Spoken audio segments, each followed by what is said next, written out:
Viral भिडियोमा viral 4 क्यामेरामा आइगयो अर्को एउटा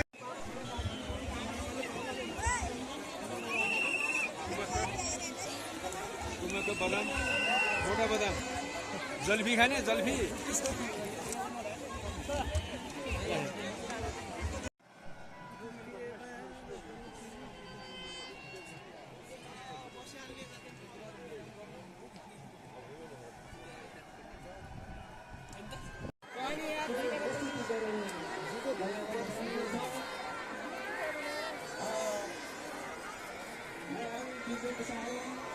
जहाँ भए पनि यस स्टेजमा दिने निम्ति मैले अनुरोध गरेँ।